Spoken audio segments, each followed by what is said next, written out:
下午好，欢迎各位观众来到贝纳维涅先生专题的讲座现场。那么我先会简单介绍一下贝纳维涅先生。他是1941年出生在法国，那么受到战后的抽象艺术、实验艺术以及各种门派的一些影响。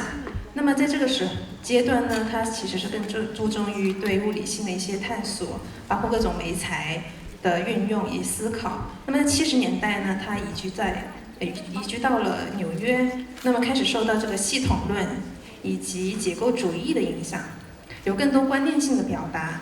那么接下来的1个小时，大家可以听一听，在他不同的创作阶段里面，观念跟这个物质是如何被呈现的，更重要的是就是他们是如何被超越的，也回应了我们的展览主题“观念与物质之外”。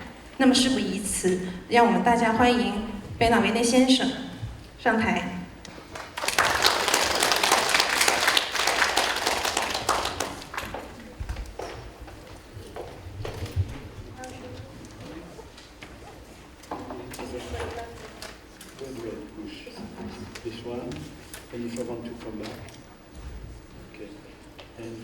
Which subject will you go to? Okay, so it's from my work.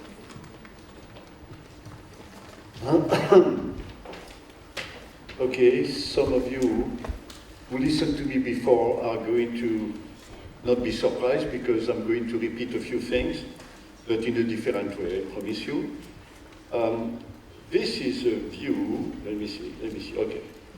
This is a view, an exhibition that I did in Germany that was presenting a lot of my work, the entire evolution of my work, but nothing special to say.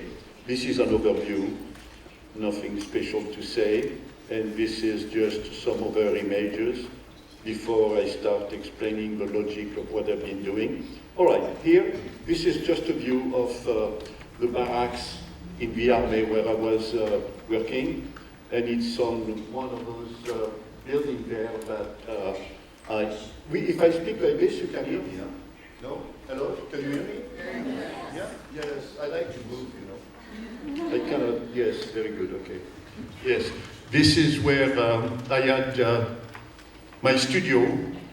You know, it's unusual when you are in the army, you're not supposed to spend your time painting, but it was good for me because they were giving me food, a place to sleep, and a studio to work. What else do you want, you know? So I will never thank them again.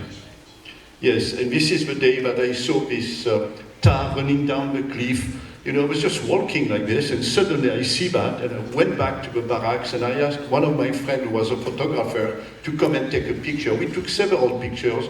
Unfortunately, only this one, another one also I still have, but only this one remains really, which I am reproducing all the time, because it was really something important for me to discover gravity creating what I was considering like an artwork made by nature. Okay, and here you see all the kind of, some of the artworks that I made thanks to gravity. This is like typical, you know, where the tar, no, it was not the tar actually, this was done with paint. This was done with tar, and this was done with tar. Not this one, but some others that you are going to see now. I was doing at the same time 2 kinds of works. Okay, so these were the gravity pieces, and these were the tar paintings, where I was just taking a piece of paper, putting some tar on it, and just going like this, not even looking at what I was doing, in order to do something that was not expected, not controlled. I wanted to do the contrary of what was done by the artist, where carefully, you know, they do something, they think, they come back, and, you know, no. I wanted to do something very spontaneous, and I did this kind of thing. And the idea of spontaneity, speed, and all that will come back, you will see in my work. So these were the tar paintings, let's say, on paper. This was my studio.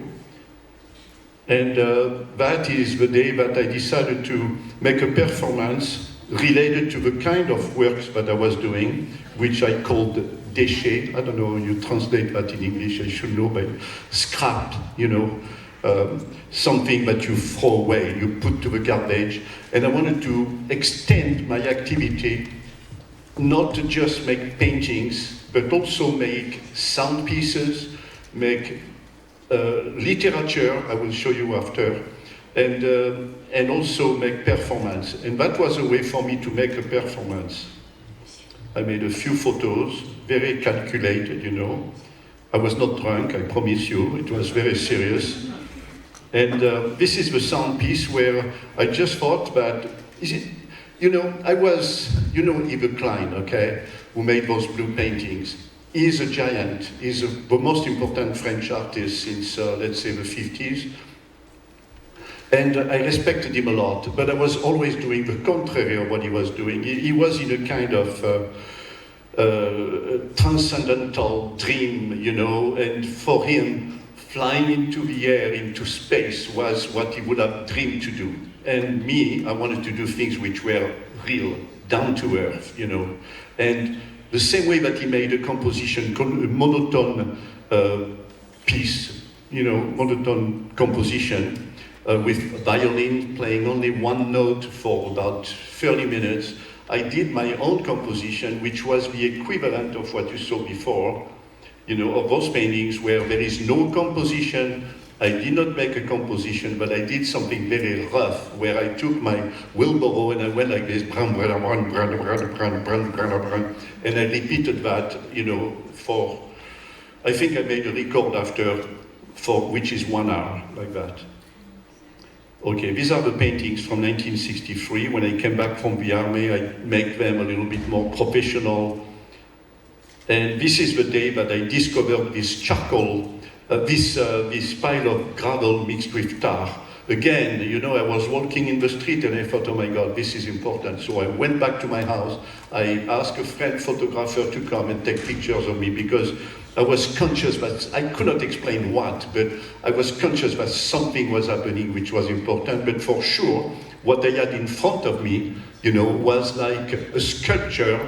You know, if my paintings were paintings, this could be a sculpture. But then how do I resolve it? Well, you saw how I resolved it by using charcoal. This is a big piece exhibited in Germany, in the city of Berlin. This is another one in a different city. Altogether now, I have been exhibiting this charcoal pile in about 57 museums. Each time, of course, very different. This is my photography. They are exhibited in the museum here. What I did, you see, there is what I call the principle of equivalence. All that is the same thing. It's the same concept. The paintings are related to the sculptures, which are related to the sound pieces, which are related to photography also. What I did, I was, again, by chance, but one day I was walking in the street and I see that they were making a new road. And so you have this big machine, you know, putting the tar and the gravel to make a new road, and you have the men doing this, you know, putting the tar very well together, the asphalt, we call it. And I thought, oh my God, this is fantastic, this is like my work. So I took my camera and I took pictures like this, you know, different places, repeating those images. That was very important, you know, but I would have 30 images looking the same or pretty much the same. Repetition was important. In minimal art later on, the idea of repetition of a similar image became a very natural thing to do. But in those days, I wanted to do it. I mentioned to you literature. Okay, you see, I'm talking also about self-referential. The work is talking about itself. When you see a painting made with tar, it's called tar.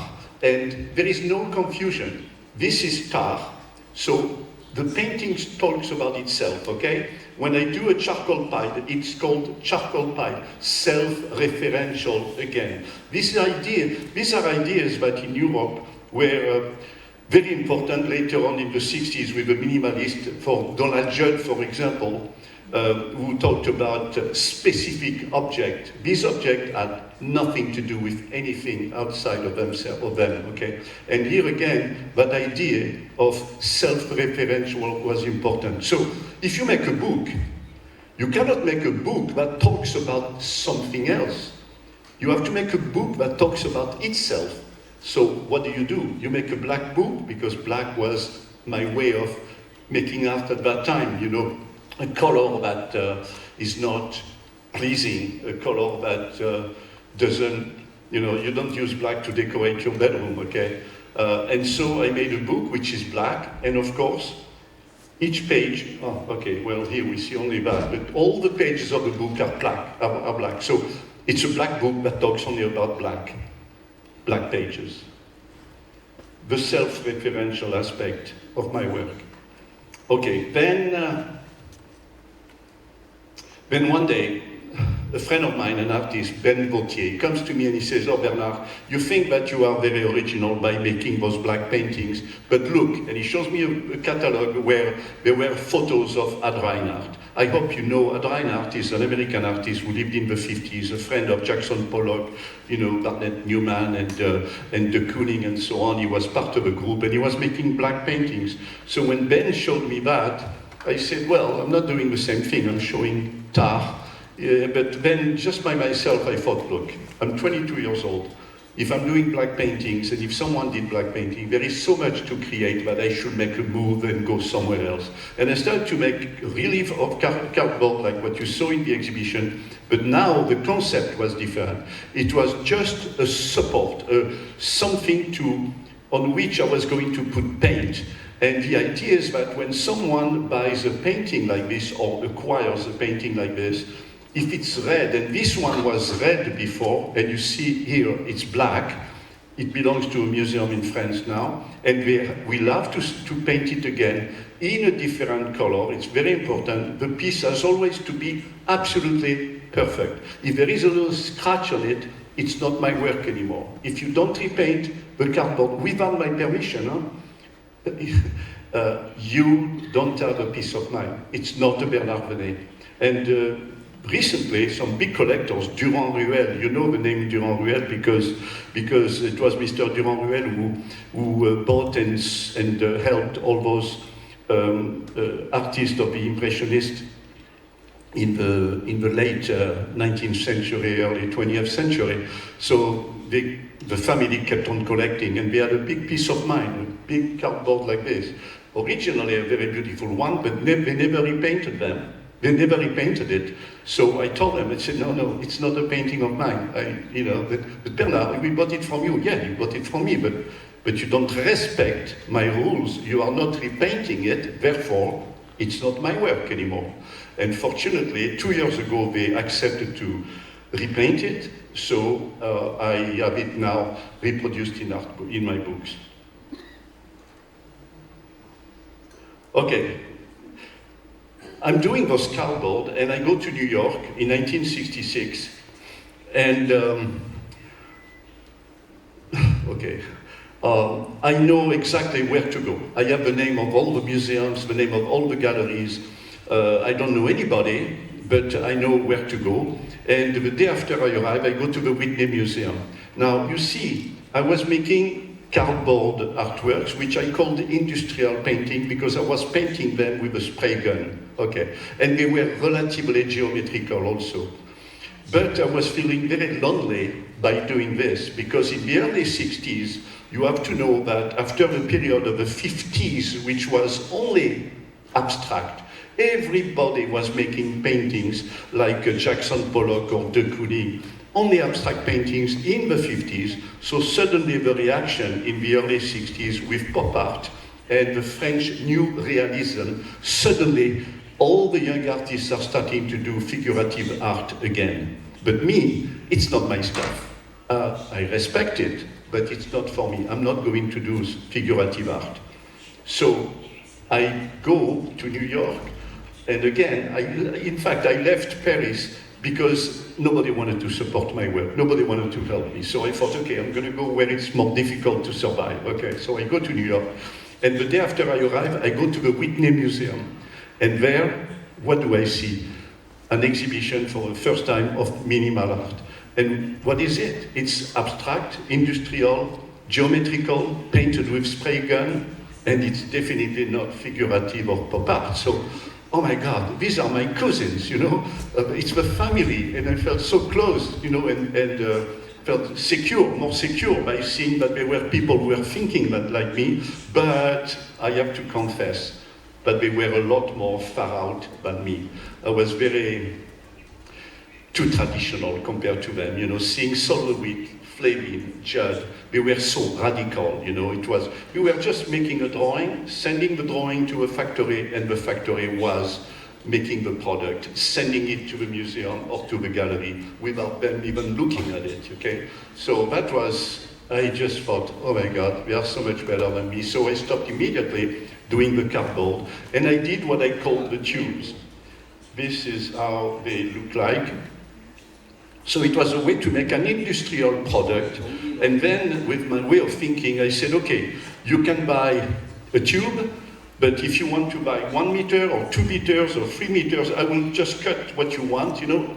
Again, this distance, the distance was already when I was making my paintings like this, but there is still a distance in my way of exhibiting the work. How many meters do you want? 20 meters. Okay, 20 meters, or 2 meters, or 3 meters. That was my way of keeping a distance between the work and myself. So I did this, and then, but in those days I was making them big like this. I didn't have the money to make big tubes. So one day I got invited to an exhibition in the south of France, in an international exhibition, and they said to me, Bernard, show us the most advanced thing that you have, okay? And I thought, I want to show the tubes, but they are so small, they are like this. And my friends are going to put paintings big like the walls, so nobody is going to see me. So I decided to do something to make the plan of the tube life-size, and I would exhibit the plan. I just thought about that, and I thought myself, I said, if they want to create the tube, if they want to make it, then I give it to them. But when I saw the drawing, I spent a lot of time in front of this drawing. And I started to think, okay, everybody is making objects as artwork, you know, sculptures. How about giving information about objects instead of objects? What about information about objects? I just thought I had the intuition that something was interesting to think like this. And I had a brother who was doing industrial drawing. He was working in a factory. So I went to his place and I took some of his books and I started to make on painting like this, there are some in the museum, some industrial drawings, you know, not knowing exactly. You know, all those things happen intuitively. You don't have a theory before you do the work. People who have a theory and then they do illustration about the theory, it doesn't work like this. You never go very far. You know, my explanation is this. A real explorer, someone who is adventurous, he doesn't know where he's going. He's on his boat like this in the middle of the ocean, and suddenly he sees an island over there, and he thinks, oh, I never heard about that. And he goes on the island, he's going to step on it, he's going to walk, discover certain things, see that the trees are like that, you know, the plants are like that, and he's going to talk about it. In art, it's the same. You don't know where you are going. You just have to be adventurous, and one day, you perhaps discovered something totally new. But it's very difficult because people, if you do something totally new, there is no logic for which that should be art. But the reality is that if it's totally new and if potentially there is something to develop, this is when you do art. You don't do art when what you do looks like art. You do art, really. Malevich was not doing art like art was done in his days. Picasso, Mondrian, you just named them. Those people were doing art because they were doing something different. And because of that, eventually people started to think about them and be influenced by them, write about them, and this is how art history builds up. So if there is any artist here, and I'm sure there are some, be adventurous, it's really the secret. So again, I was making those industrial drawings, and one day I thought, because again, I'm never satisfied, okay? I know what I did, but there is so much more to do. So one day I'm thinking, those system of drawings, of industrial drawing, they are still related to reality. How about doing something which has nothing to do with reality? A mathematical equation. And I made paintings like this. Let me see. Okay. I made paintings like this, but you know, that doesn't look like art, you know? And in fact, as I said before, when we were walking in the galleries, when I showed that to the galleries in Paris, the most advanced gallery, they just laughed at me. They said, Bernard, we don't show mathematics, we show art. But you know, it's ridiculous, because if Malevich had shown this black square on a white background and showed that to the gallery, someone would have said, you know, we don't show black squares. You know, today they will all dream to show the black square of Malevich. But at the beginning, it is true that the artist, since he's more adventurous, since he's more far out in his ideas, you know, he thinks things that galleries cannot think. And so nobody could accept that. It took me many years before someone accepted that. But again, it was all intuitive. And my idea was this. I was thinking, okay, if one day I can impose that to the art world, it will be a revolution. Why?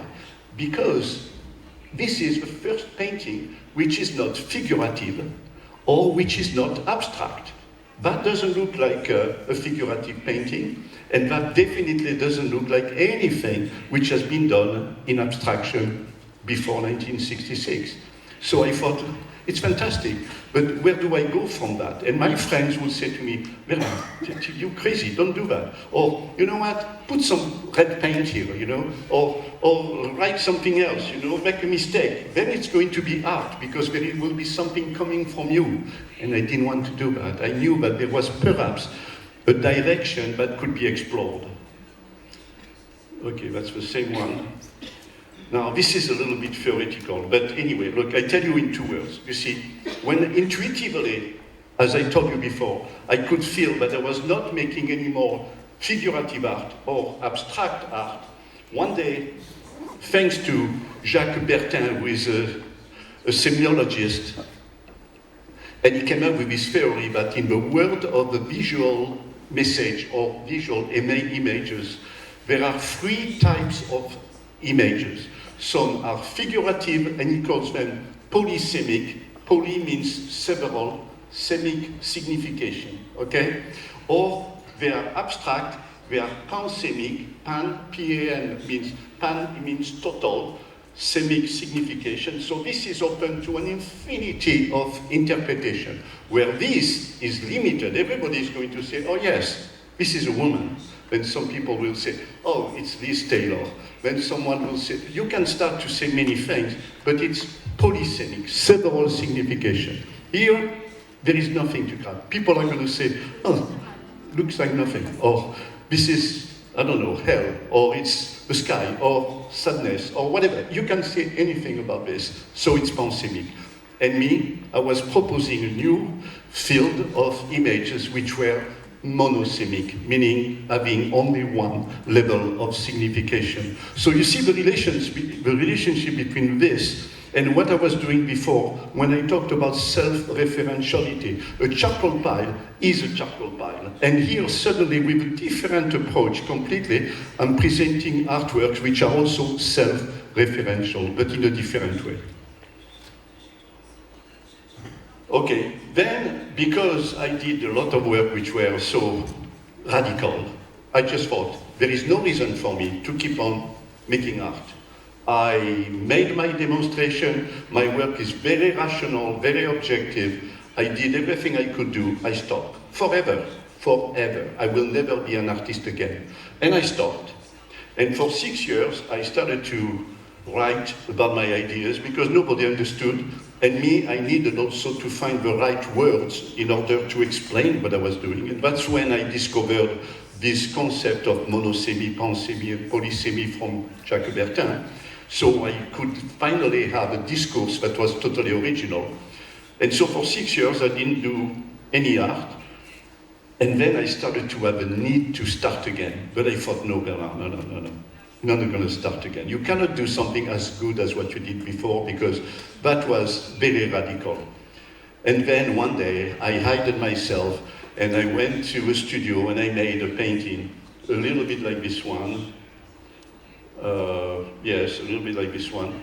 Here you have what? You have a canvas which is round and an arc which is drawn on it on the edge, and the number of degrees. So we can say that this is still monosemic. This painting talks about itself. You have an arc and you have a number of degrees, so there is not even a potential confusion. So I thought, okay, let's do that. And for several months, I developed that without anybody knowing about it. I didn't show it to anybody until the day that I showed it to a man who was the director of a museum in Chicago. And when he saw my work, he said, Bernard, but it's fantastic, it's very original. You know what, I'm going to invite you to Documenta.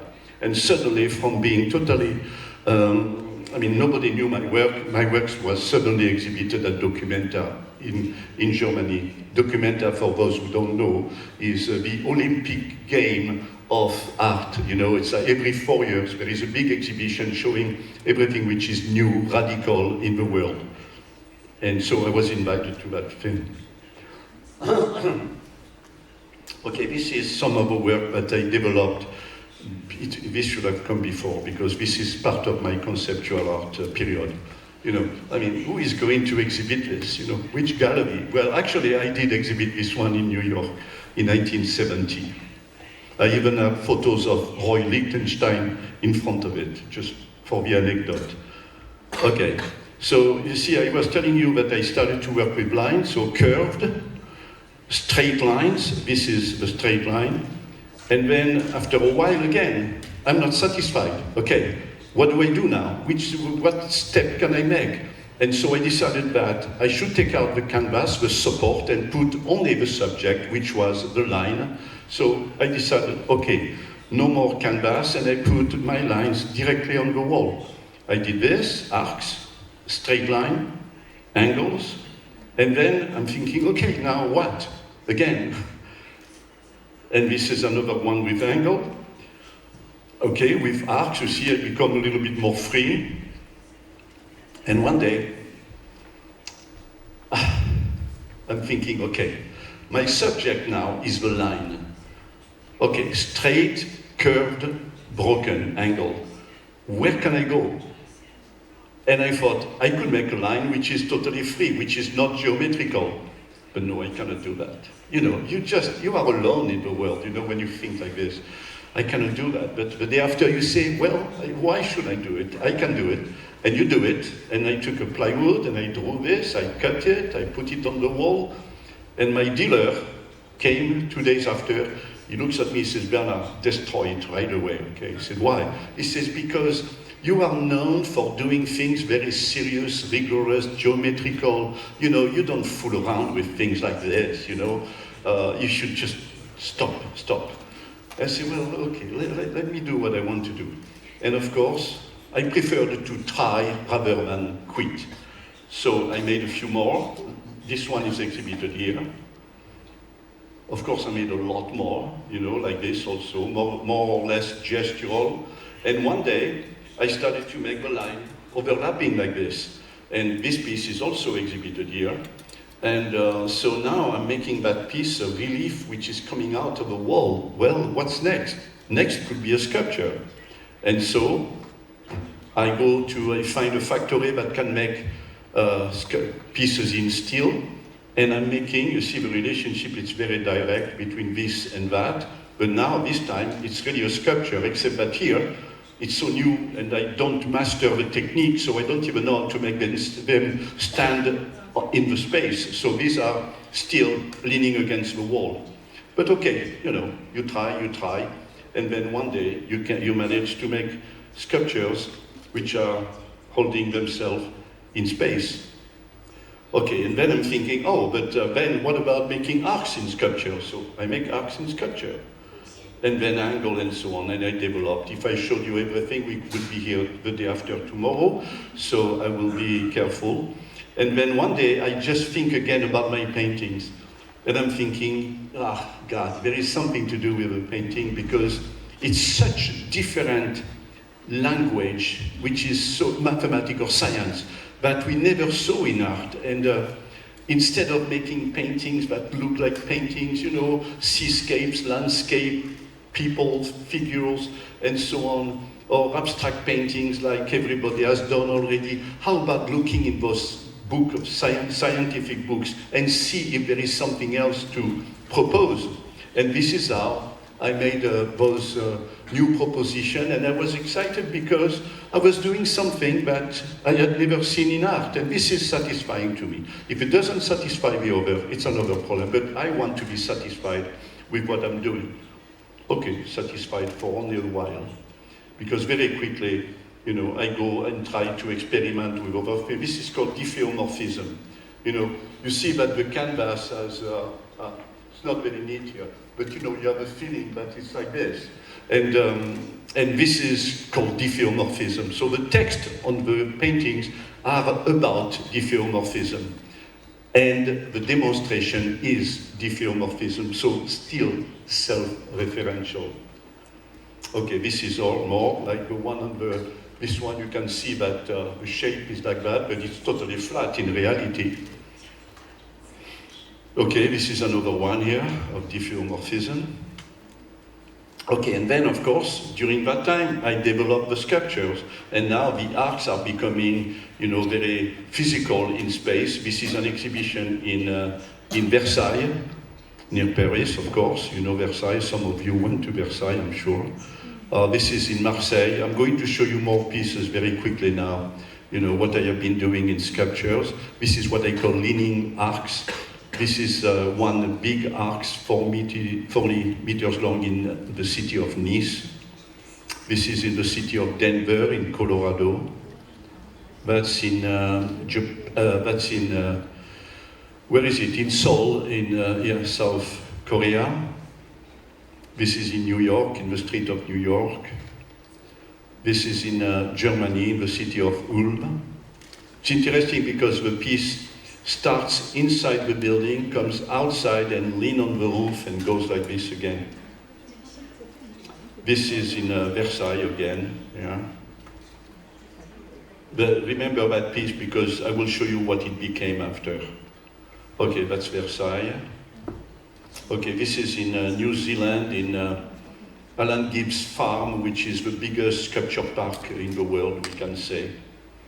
You almost need an helicopter to visit everything, but let's say that with a car you can manage. Okay, this is in Hungary, the city of Budapest. This is in Mexico. I'm sorry, yeah, not in Brazil, in Mexico. This is a funny story. You know, this man from Mexico, you know, he buys a sculpture like that, but big like this, and he finds a way to contact me, and he says, "Oh, Bernard, I would like that, but very big." I said, okay. So he invites me to Mexico, but 1 hour and a half away from Mexico, and be in this fantastic place, you know, which is, people are so rich there that they are protected by the army, but the army with, like this, you know, like serious. Okay, you can, if you want to go and visit this guy, you really have to show your papers, otherwise you don't get there. Anyway, the guy says to me, "Okay, Bernard, look, yeah, you're going to do something. You have to visit my property." And you see, this is a lake. And as soon as I get there, there is like, okay, the house, an hacienda, very luxurious.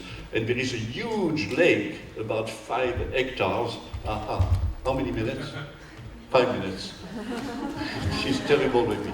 It's the first person in China who doesn't like me. No, many people don't like me, but she says it. Okay.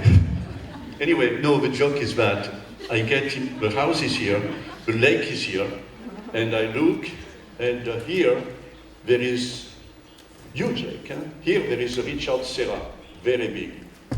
And I go like this, and I said, "Okay, you know what? Get the Richard Serra out of there, and I want to be here." She said, "Oh, no, we cannot do this. You know, it cost me so much money to bring it here." I said, "Oh, no, come on, this is the best place, you know." You see, no, I can't. I say, "Okay, I'm joking." And so he showed me another place, and then a month later, while we are already starting to build the piece, he sends me a message. He said, Bernard, we found a fantastic place for you. I said, oh, really? Send me the picture. And he sends me a picture, but I don't understand, you know, the jungle or something.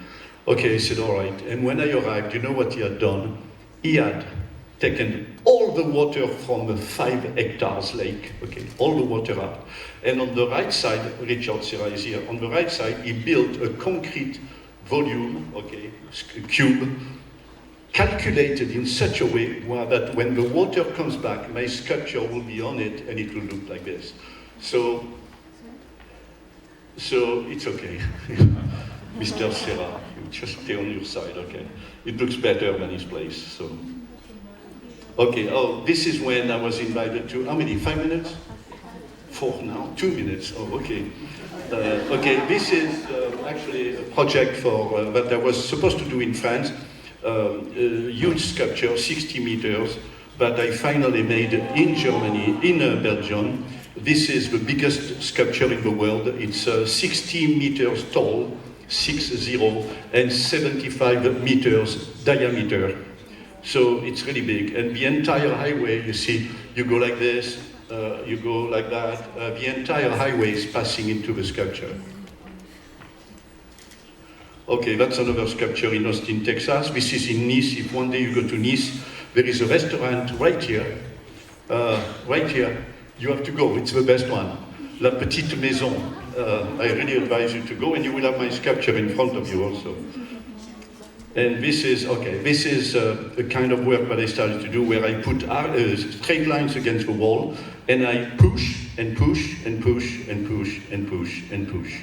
And this is the sculpture. It was a way to use chance in order to make an artwork. Okay, these are other propositions, okay. Okay, this is in Venice, Italy. This is one of my first collapse piece. I show you something interesting before I get thrown out of this place. Okay, okay, this is a collapse in Germany, a collapse with straight line. Okay, that's a show in Venice, Italy, at the Biennale. This is in Versailles. This is in Italy. That's in my house in the south of France, in my foundation, here also, here also. This is actually the sculpture that was at Versailles that you saw before, around the statue of Louis XIV. But I decided to make what I call a collapse, and I prefer that sculpture actually. Okay, this is the same piece. Okay, that's an exhibition at the Louvre, but in Lens. Okay, this is in Paris, Place Vendôme. Place Vendôme also. This is a new piece that I made where you see, you go down the stairs, and then when you are downstairs, you see, boom, going like this, 25 meters. It's very spectacular. Okay. Okay, this is a piece I made recently in Turkey, in the city of Bodrum. Okay, this is a project, but it's not done yet. It's the Promenade of the Arcs, where you have vertical, diagonal, and horizontal arcs. And this is one of my most important pieces, where I installed arcs like this in line, and then with a forklift, all the way over there, I have a forklift. I push, you see, and everything is going to collapse. 30 tons within 3 seconds. That's the piece. Oh, this is so ambitious. I don't know, how many minutes? 30 seconds. This is the most important, but she doesn't want me. See, I told you she hates me. I'm not kidding. 1 minute? Ah, yes, you have questions, so ask me about this one. Okay, okay, any question? What is this? What about this one? Oh, okay, I answer, sir. I'm going to answer. Okay, you see, this is the world, okay? The real thing, the real earth on which we are, all right?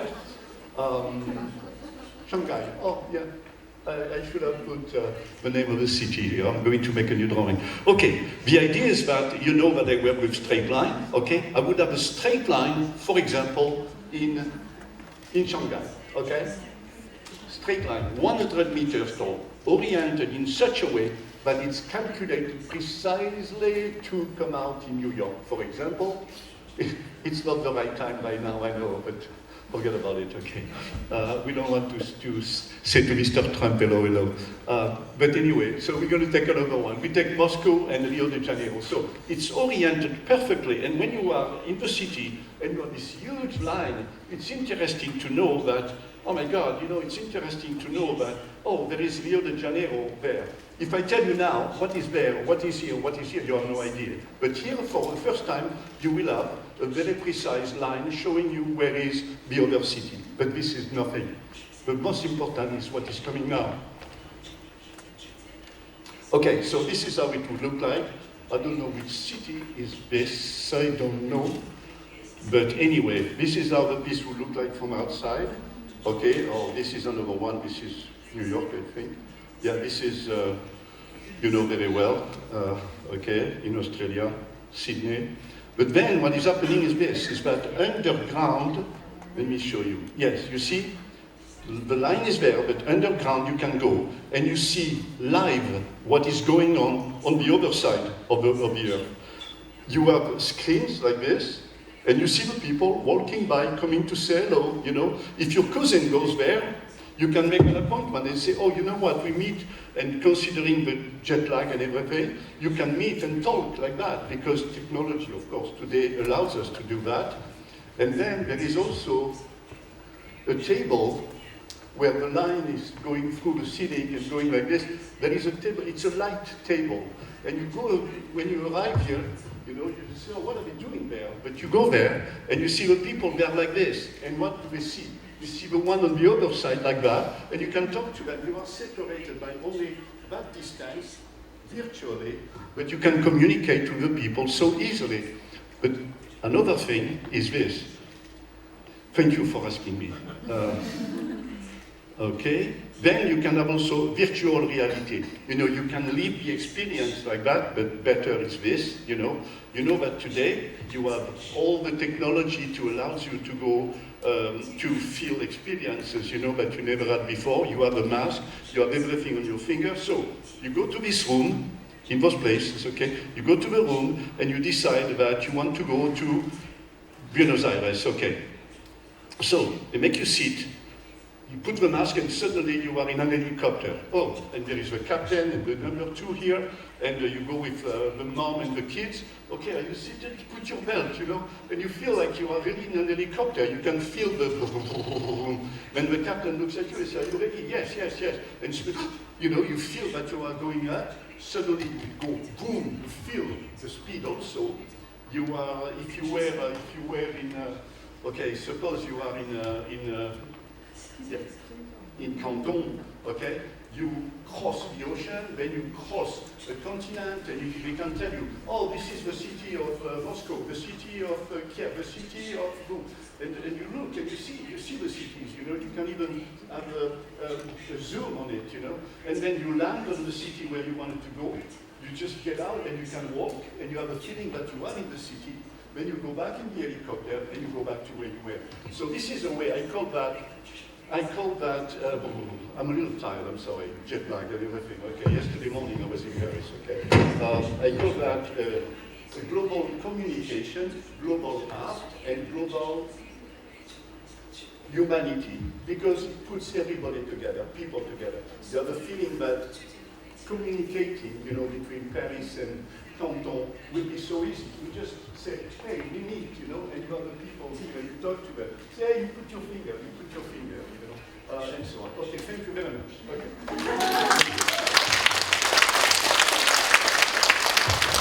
No more questions, I'm too tired. 我们现在会有10到15分钟左右，现场观众可以提问。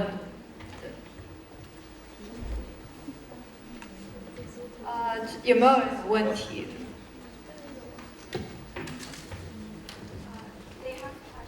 There are questions, huh? Okay, one. Who has a question?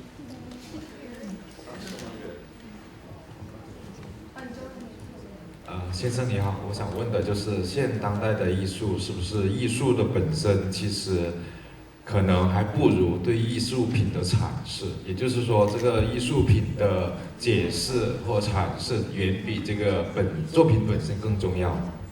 谢谢。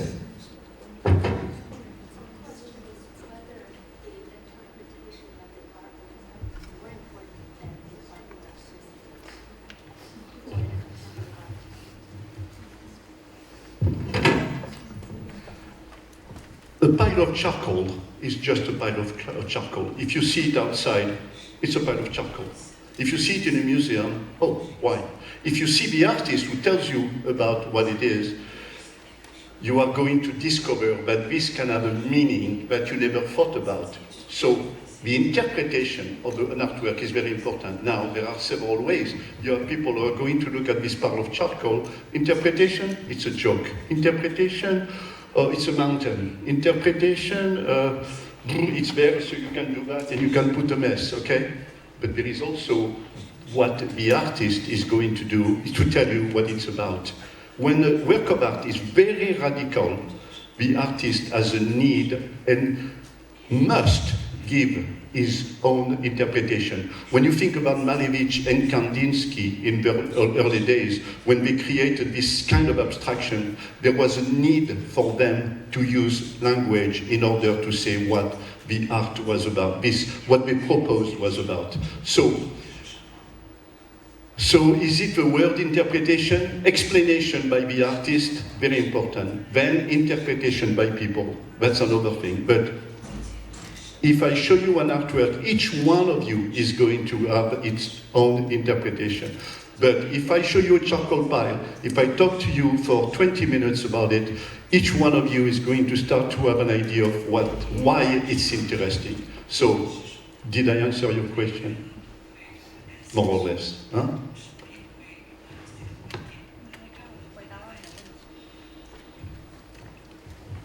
Uh, 我大概理解，非常感谢你这次过来搞这个展览，特别是您说到那个黑色的作品是那个3D 的每一块和胶油组成那个作品，您在现场还说了大家是可以去触碰的，但我们其实是不能触碰的，对。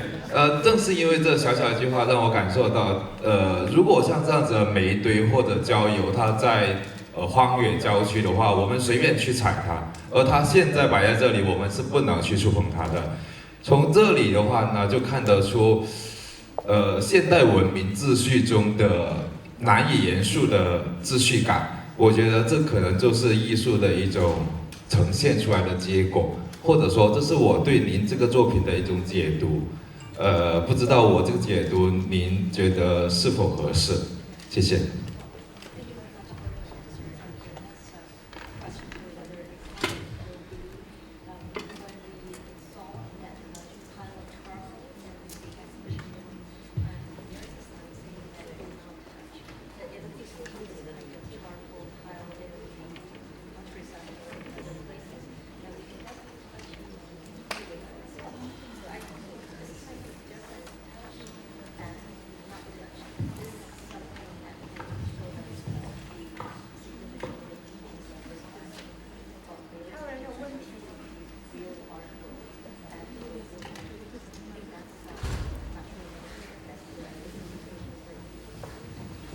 You see, this museum is so new, so beautiful, so clean, so white space that, as you saw, we put a line around it and then it's written that don't touch. I respect that completely, but there are places in other museums where the piece is a little bit more sloppy. And I tell you, some people just take a piece of charcoal and they go like this. And so there is a kind of, as long as I'm showing a charcoal pile, I'm satisfied. Then it's the museum who gives some rules, you know, which I respect each time, so no problem. But as you said, of course, there is a difference when you see don't touch. There is also a difference when you see how much it costs also. Just a joke, okay.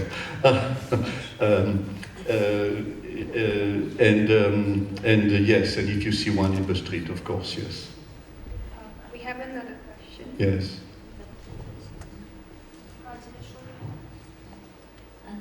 贝纳先生您好，我是在2021年的10月21号的时候，曾经偷偷的溜到了那个和美术馆去看过您的作品。当时就是很喜欢1楼的那个很大的一个红棕色的一个弧形的一个建筑，就当时觉得很有生命力，很感激自己还活着，所以这一次又有一个展览在这里，我就专门跑过来看了。然后刚才在导览的时候听到先生您说的，创作的时候有一种没有很刻意的控制的一个状态，所以我就想说，先生其实是不是更喜欢的作品其实是美丽的意外，甚至是美丽的错误，就说才是您最满意的作品。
There are many pieces where I control completely. You know, my work again is very wide open. You know, when I was making those canvases in the 70s, I was very much careful about what I was doing. When I was doing those arcs also, composition and everything, I decided everything. But today, I'm sorry, but I thought I would have here some photos of the most recent piece I made last year, where I had an installation of arcs in disorder like this, and by hand, although they are already 1 ton each, you know, and they had 18 tons of arc in front of me, I push, and this one will make this one fall, but we make this one fall, and then this one, and then I have to push again, and so on. And I tell you, the result, in the context of that, you see, the context here is to say that chance is creating the work. So I respect the rules. And what is amazing for me is that the results are totally unexpected. I don't know how incredibly spectacular it's going to be. And most of the time, especially with the very last one I made recently, and I can have some videos sent to you if you want to see them, but nature is doing things much better than I would do it. If I try to make what I call a collapse by myself, it's okay. You saw some images where it was done in Paris on Place Vendôme. They're okay, they're very nice. But when chance is doing it, it's incredible. But the context is asking chance to do the work, which is not always the case with me. It's not always chance that I want to explore, but when it's that, it works.